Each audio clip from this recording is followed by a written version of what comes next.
ajonjolí de todos los moles. La reforma al Poder Judicial avanza y hoy la presidenta Claudia Sheinbaum reitera que no hay un fundamento legal que pueda echar abajo la reforma.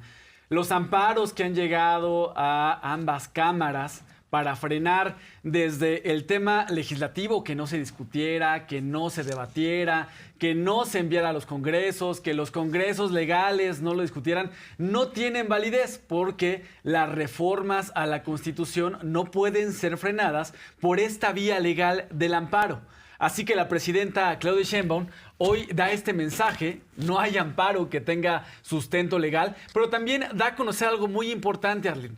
Hoy se da a conocer las fechas, cómo va a avanzar esta reforma al Poder Judicial, cuándo el Senado de la República tenga que lanzar la convocatoria, cuándo se tenga que integrar este comité evaluador.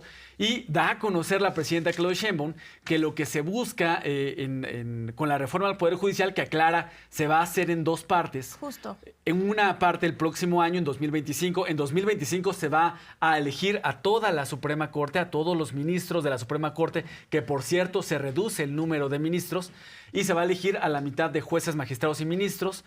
Y se van a lanzar las listas porque precisamente la Suprema Corte de Justicia de la Nación no ha querido dar a conocer las listas de los vacantes de jueces, magistrados y ministros que hay. Entonces, el día de hoy, la presidenta Claudia Sheinbaum firma estas propuestas de reformas para hacer la ley secundaria de la reforma al Poder Judicial y se pueda conocer el número de vacantes que hay, porque en 2025, el próximo año, se van a elegir a los ministros y la mitad de las vacantes. Así lo comentó el día de hoy la presidenta Claudia Sheinbaum. Es que no hay amparos. Los amparos son, primero, pues, para proteger los derechos de las personas o recientemente hubo una modificación para que un amparo de una persona no pueda tener impactos generales, salvo en casos excepcionales. Cuando hay la Constitución es la máxima de todas las leyes. De ahí se desprenden todas las leyes secundarias. Entonces, cuando ya hay una modificación a la Constitución, ya los amparos ya no surten efecto. Por eso el INE le dice al tribunal: continuemos, vamos a seguir con la elección. Y es que es importante lo que menciona la presidenta, porque además se está dando el tiempo de explicarle al pueblo de México cómo está funcionando. Mucha gente le tiene miedo o al menos ha estado desinformada creyendo que ya de noche a la mañana vamos a tener otro Poder Judicial, incluso por ahí la desinformación de que iba a desaparecer el Poder Judicial, así es como lo estaban manejando, o que estaba en riesgo la reforma, que ponía en riesgo la justicia de este país. Pues no es así, y no solamente quienes votaron a favor entienden el proceso que se está viviendo. Diego Valadez es un ejemplo de ello. La presidenta lo menciona esta mañana, alguien que habría estado en contra de la reforma, pero entiende como un profesionista en la Constitución que una vez que es constitucional un derecho, una necesidad del pueblo, una decisión que habrían tomado millones de personas, pues claramente, Miguel, esto sin duda alguna no hay retroactividad. O sea, no es posible que quienes dicen que defienden la Constitución busquen jugar con la misma. Sí, así es. Y la presidenta en la conferencia expone este tuit de Diego Valadez. Vale la pena recordar quién es Diego Valadez. Diego Valadez fue el procurador con Ernesto Zedillo Ponce de León. Le tocó el magnicidio de Luis Donaldo Colosio. Y después de estar unos meses en entonces Procuraduría General de la República, Zedillo lo premia y lo manda a la Suprema Corte.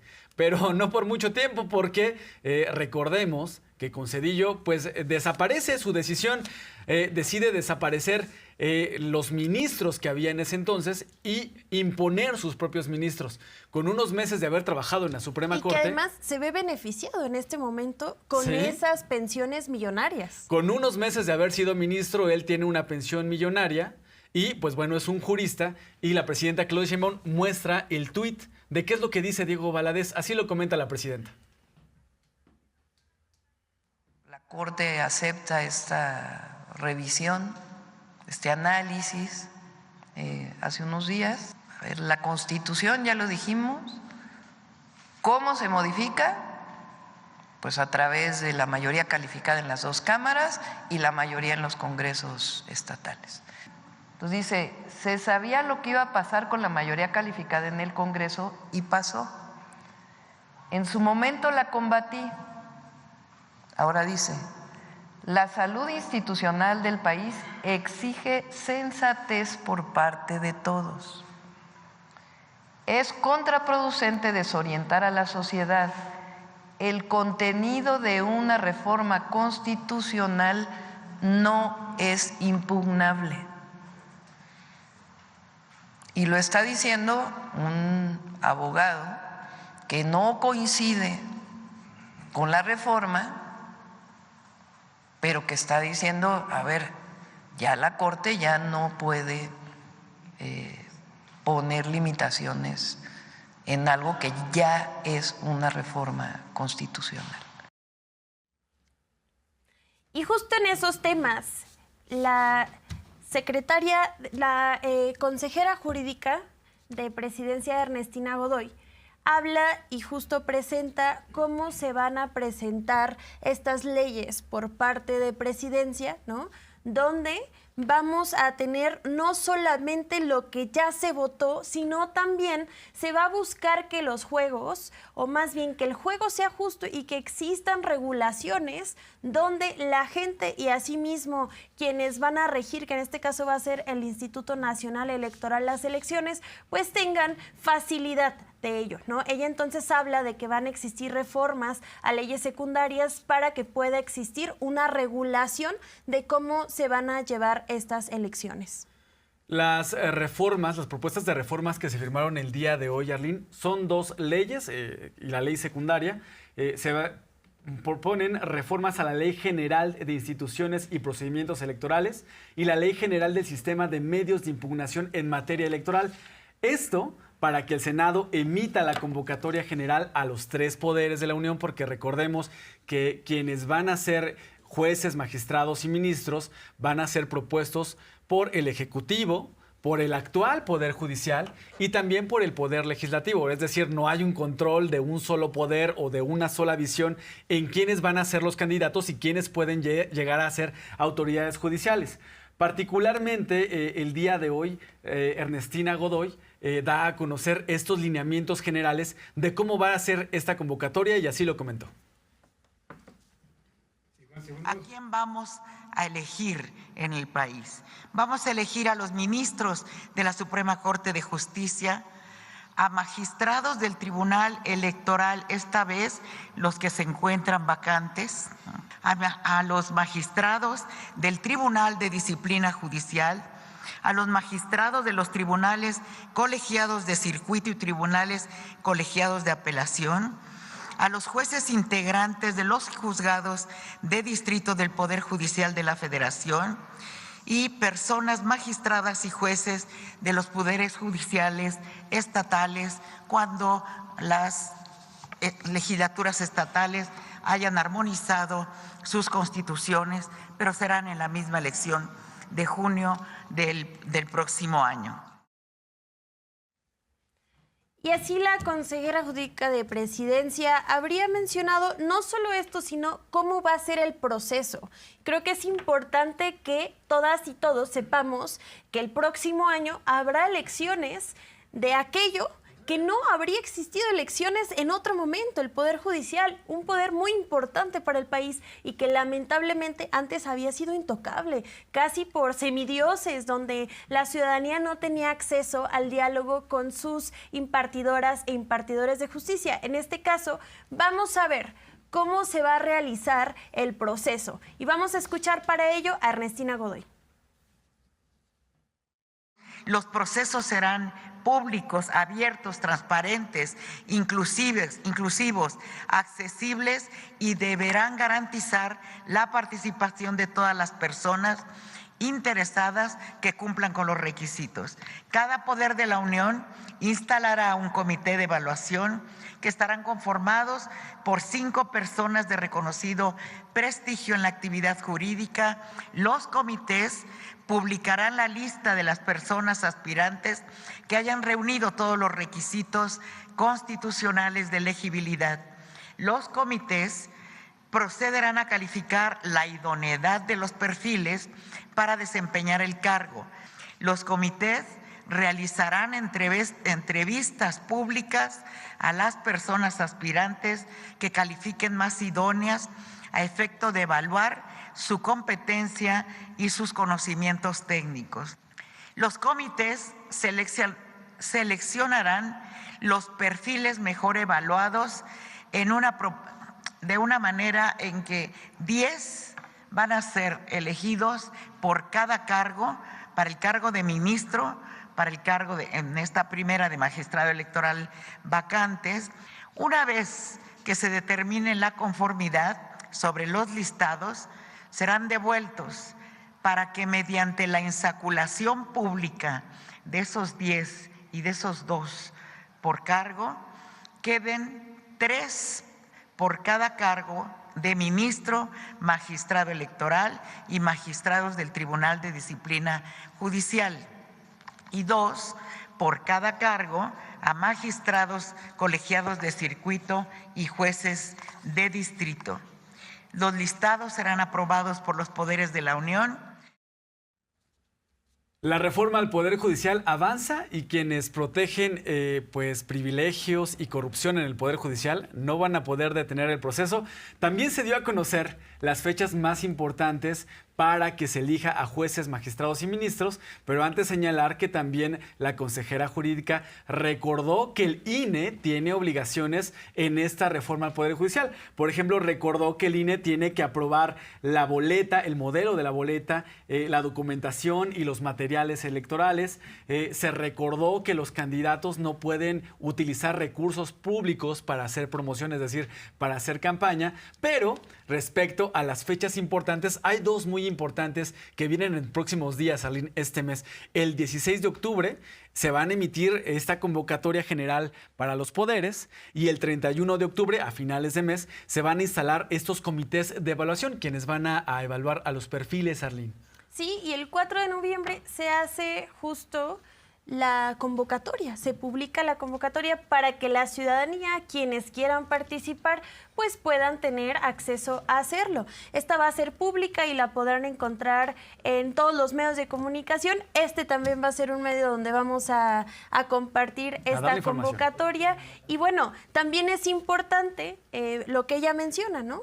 Incluso hace referencia de que el presidente del Senado de la República, el senador Fernández Noroña, hace público que el Poder Judicial no les ha emitido cuáles son las vacantes. Es decir, no está viendo la cooperación necesaria. Sin embargo, la presidenta dice que independientemente de eso, hay manera de acceder a esta información y que esto no va a limitar al proceso existente y que además ya es aprobado por el Poder Legislativo. Así es, y así se comentó esta mañana. Las fechas más relevantes para esta elección extraordinaria. Está el 16 de octubre, el Senado emitirá la convocatoria general. El 31 se instalarán los comités de evaluación. El 4 de noviembre se publicará la convocatoria para la ciudadanía de esos comités. El 24 de noviembre, la inscripción de aspirantes. El 15 de diciembre, los comités verificarán los requisitos de elegibilidad. El 31 de enero de 2025 se realizarán por parte de los comités entrevistas y se seleccionarán los finalistas. El 4 de febrero, los poderes determinarán la conformidad de finalistas y devolverán a comités. El 5 de febrero, los comités insacularán en sesión pública, abierta y difundida, depurarán los listados. El 7 de febrero se aprueban los listados y se remitirán al Senado. El 12 de febrero, el Senado integra, revisa y remite el listado al INE y el INE estará a cargo de toda la organización de la elección el primero de junio, donde nos darán a conocer con el tiempo suficiente cómo vamos a votar, dónde vamos a votar. Y entre otras preguntas, le habrían preguntado a la presidenta de la República cuánto va a costar la elección. Mencionan que va a costar 5,000 millones de pesos. La oposición diría, y seguramente ya estamos escuchando, ¿por qué se está invirtiendo ese dinero en una elección cuando se puede invertir en niñas, en niños? Y bueno, ahí se vuelven activistas de todas las causas cuando se trata de buscar criticar la inversión. Pero bueno, veámoslo de dos maneras. Cuando ellas y ellos estaban en el poder, se invertía pues para ellas y para ellos mismos o para su familia. Y también otro punto importante es que el paro está costando más, el paro del Poder Judicial de las y los trabajadores, que además habría sido sin consentimiento del pueblo, está costando más que la elección que va a ayudar a que el pueblo pueda politizarse, que pueda estar tranquila y tranquilo a quienes va a elegir. Es decir, apenas la semana pasada llevábamos más de 8,000 millones de pesos en el paro de 45 días. La elección del Poder Judicial va a costar 5,000 millones de pesos. Ella menciona que va a existir una distribución que no va a afectar a los programas sociales. Si eso se lo llegan a comentar usted en casa, es completamente falso. Este recurso ya estaba destinado para muchas otras cosas que tienen que ver con las elecciones, con el INE y también con el mismo recurso de la Federación. Y apuntar que estos 5,000 millones de pesos que están estimados para la elección del Poder Judicial de la Federación, pues podría ser menor incluso, porque hoy se aclaró también que la elección del Poder Judicial está dividida en dos partes, el próximo año 2025 y en 2027, que se elegiría la otra mitad de los cargos del Poder Judicial, porque recordemos que en la reforma se contempló que cuando se habla de autoridades judiciales de los estados, primero se tienen que hacer modificaciones a las constituciones locales para definir si se van a elegir en 2025, el próximo año, o hasta 2027. Así se comentó esta mañana. Se había hablado, incluso salió públicamente, de alrededor de 5,000 millones de pesos, por ahí más o menos. Se tiene que definir, por ejemplo, las boletas, cómo van a ser las boletas, cómo se va a votar, si va a venir una lista de nombres, si se pone el número o se pone el nombre, o cómo va a ser, porque en el caso particularmente de jueces y juezas, pues es un número importante. Ahí viene establecido, por ejemplo, miren, esto es interesante, que no se vota por todos, sino se vota solamente por 5, si mal no me equivoco, aunque se eligen muchísimos más. Entonces hay mucha oportunidad para que quien tenga incluso menos votos pueda llegar a ser juez, por la manera en que se está votando. Y ahora pues ya la secretaria Rosa Isela establecerá el contacto con el INE.